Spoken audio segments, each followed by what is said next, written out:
ఇప్పుడు మనం ఎక్కడ ఉన్నామంటే సాక్షాత్తు ఆ పార్వతీ పరమేశ్వరుల కళ్యాణం ఎక్కడైతే జరిగిందో ఆ ప్లేస్లో ఉన్నాము.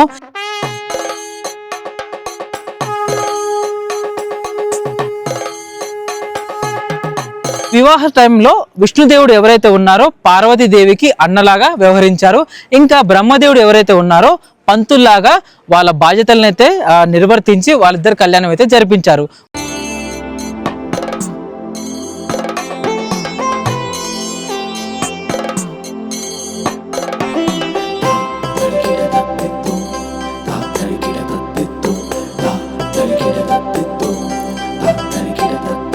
అండ్ చాలా మంది ఇక్కడికి వచ్చి కొత్త పెళ్లి చేసుకోవాలనుకున్న ఇక్కడికి వచ్చి పెళ్లి చేసుకుంటా ఉంటారు.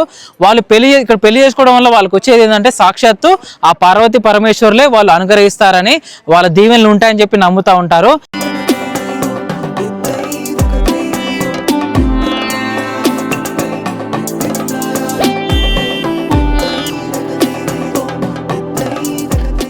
మరి ఇంత పవిత్ర ప్రదేశమైన ఈ త్రియుగ నారాయణ ఆలయం ఎక్కడ ఉంది, ఈ ఆలయానికి ఎలా వెళ్ళాలి అనేది కంప్లీట్గా ఈ వీడియోలో మనం తెలుసుకుందాం. ఓం నమ శివాయ, హరహర Mahadeva, Shambho Shankara. Hello guys, welcome back to my channel Uday Rais. ఇప్పుడు మనం ఎక్కడ ఉన్నామంటే సాక్షాత్తు ఆ పార్వతీ పరమేశ్వరుల కళ్యాణం ఎక్కడైతే జరిగిందో ఆ ప్లేస్లో ఉన్నాము. ఈ ప్లేస్నే త్రియుగ నారాయణ ఆలయం అని చెప్పి పిలుస్తూ ఉంటారు.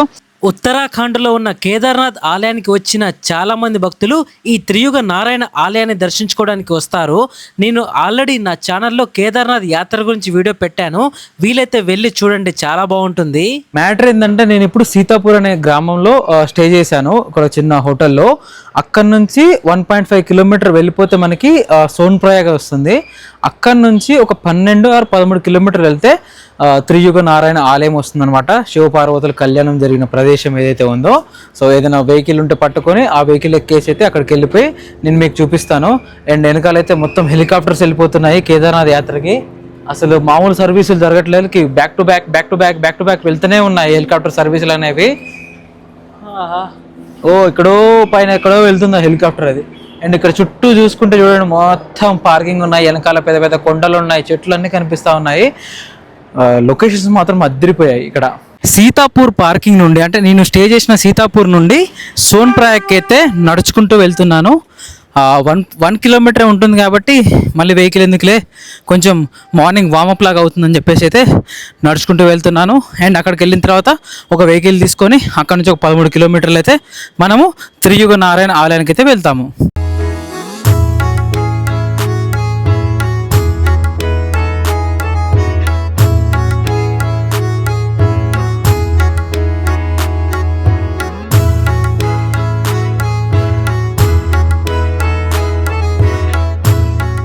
మనం ప్రజెంట్ ఇప్పుడు సోన్ప్రయాగ్ దగ్గరికి వచ్చాము.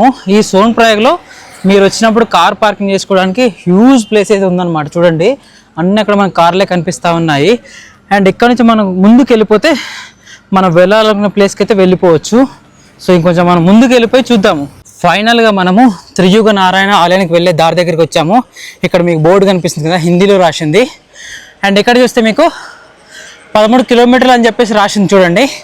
అండ్ ఈ రోడ్ నుంచి స్ట్రైట్కి ఇటు వెళ్ళిపోతే మీకేమో కేదార్నాథ్ వస్తుంది ఆలయము, ఇటు వెళ్ళిపోతే మీకు త్రియుగ నారాయణ ఆలయం అయితే వస్తుంది. అండ్ ఇక్కడ చూడండి, మనకి కేదార్నాథ్ 23 కిలోమీటర్స్ అని చెప్పి ఇక్కడ రాసింది. ఇంకా త్రియుగ నారాయణ 13 కిలోమీటర్లు, ఇంకా గౌరీకొండ 5 కిలోమీటర్లు. కొంచెం హైట్ ఎక్కే కాబట్టి కొంచెం ఆయాసం వస్తుంది. మనం ఇలా స్ట్రైట్కి వెళ్ళిపోవాలి.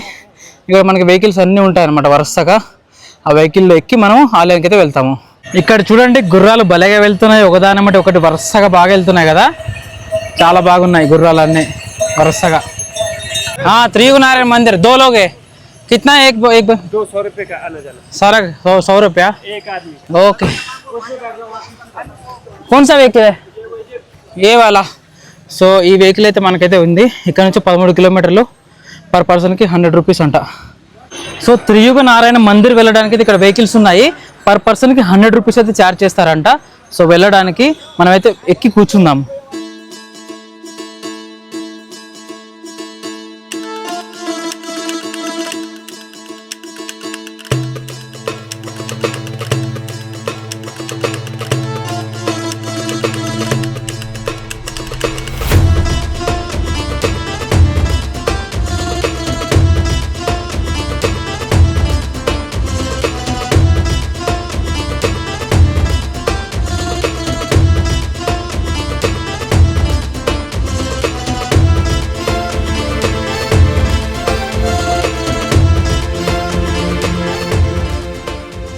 ఫైనల్గా ఘాట్ రోడ్ నుంచి వెహికల్ అంతా తిప్పుకొని వచ్చి ఎగ్జాక్ట్గా ఈ ఆలయం ఏదైతే ఉందో దాని ముందే డ్రాప్ చేసింది.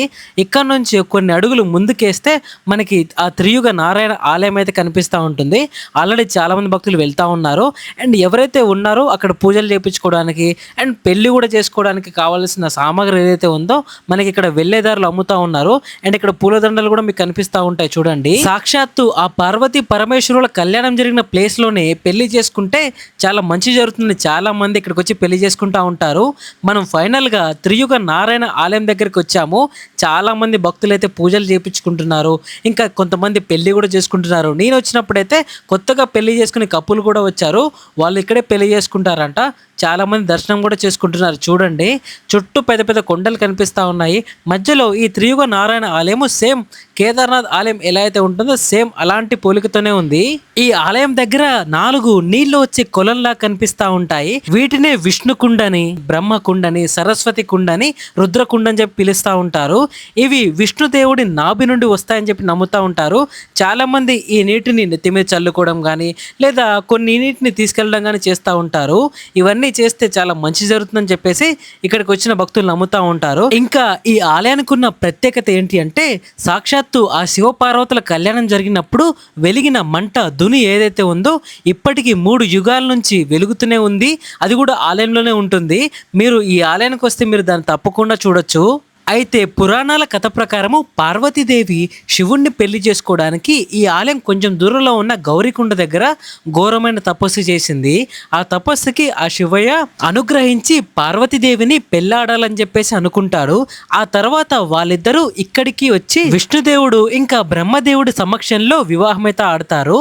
వివాహం జరిగేటప్పుడు విష్ణుదేవుడు పార్వతీదేవికి అన్నలాగా ఇంకా బ్రహ్మదేవుడు పూజారిలాగా వ్యవహరించి వాళ్ళిద్దరి కళ్యాణాన్ని అయితే జరిపిస్తారు. ఈ ఆలయాన్ని దర్శించుకోవడానికి ఎక్కడెక్కడి నుంచో భక్తులు వస్తున్నారు. మన తెలుగు వాళ్ళు కూడా ఈ ఆలయానికి వచ్చారు. హలో సార్, నమస్తే సార్. ఎక్కడి నుంచి వచ్చారు మీరు అందరూ? రాజమండ్రి నుంచి వచ్చారా? కేదార్నాథ్ ఆలయం దర్శనం అయిపోయిందా? అవ్వలేదు. మార్నింగ్ మాకు ఫ్లైట్ ఉంది. ఓకే. హెలికాప్టర్ కి ఉంటే అక్కడ హెలికాప్టర్ క్రష్ అయిందని వెదర్ బాగాలేదని చెప్పి మాకు ఆఫ్ చేశారు. ఇప్పుడు వాకింగ్ లో వెళ్ళడమే. ఇప్పుడు ఈ త్రియుగ నారాయణ ఆలయం దర్శనం అయిపోయింది కదా? చాలా బాగా అయింది. ఓకే. వైఫ్ అండ్ హస్బెండ్ కలిపి చేశారు కదా? అంతా చేశారు. Okay sir, thank you. Welcome. ఎలా అనిపించింది ఈ ఆలయము? సాక్షాత్తు పార్వతీ పరమేశ్వరులు కళ్యాణం జరిగిన ప్రదేశం ఇది. నాకు చూస్తుంటే చాలా బాగా అనిపిస్తుంది. సో ఈ వీడియో మీకు నచ్చినట్లయితే లైక్ చేయండి అండ్ కామెంట్ కూడా చేయండి. నా ఛానల్ని సబ్స్క్రైబ్ చేసుకోవడం మాత్రం మర్చిపోకండి.